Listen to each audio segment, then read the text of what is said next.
ఆంధ్రప్రదేశ్ రాష్ట్రంలో ఎస్ఏఆర్ ప్రక్రియకు సంబంధించి ఇంకా ఎవరైనా చేసుకోలేనట్టయితే వాళ్ళకి ఇది గుడ్ న్యూస్ అనే చెప్పాలి. ఎందుకంటే ఈ ఎస్ఏఆర్ ప్రక్రియ నమోదుకి సంబంధించి చివరి తేదీని కేంద్ర ఎన్నికల సంఘం పొడిగించింది. ఇప్పటి వరకు జూలై 14 వరకే దీనికి చివరి తేదీ. అయితే మరో 10 రోజులు పొడిగించి జూలై 24 వరకు చివరి తేదీగా ప్రకటించడం జరిగింది.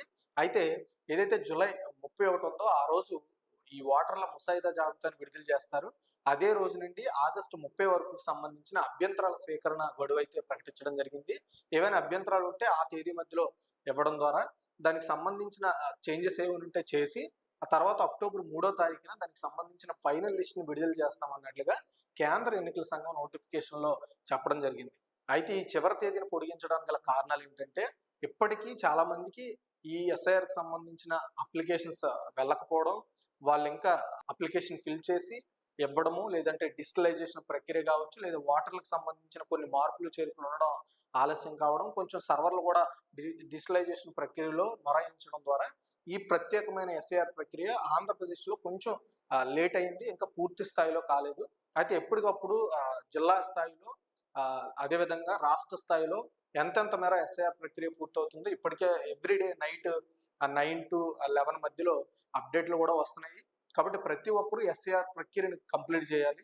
ఎవరైతే మీ బిఎల్ఓ ఉంటారో, మీ సచివాలయంకి వెళ్తే బిఎల్ఓ ఎవరో తెలుస్తుంది. అక్కడి నుండి మీరు అప్లికేషన్ తీసుకొని ఫిల్ చేసి మీరు మీ బిఎల్ఓకి ఇవ్వడం ద్వారా వాళ్ళు దాన్ని పూర్తిగా డిజిటలైజేషన్ చేస్తారు.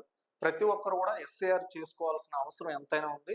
కాబట్టి ఎవరైతే ఇంకా ఆంధ్రప్రదేశ్లో ఎస్ఐఆర్ ప్రక్రియ పూర్తి కాలేదో వాళ్ళు ఎప్పటికప్పుడు మీ బిఎల్ఓతో కాంటాక్ట్లో ఉండి ఈ అప్లికేషన్ని మీరు కంప్లీట్‌గా ఫిల్ చేసి ఇవ్వడం ద్వారా ఈ ఎస్ఐఆర్ ప్రక్రియ ఆంధ్రప్రదేశ్‌లో 100% కంప్లీట్ అయ్యే అవకాశం ఉంది.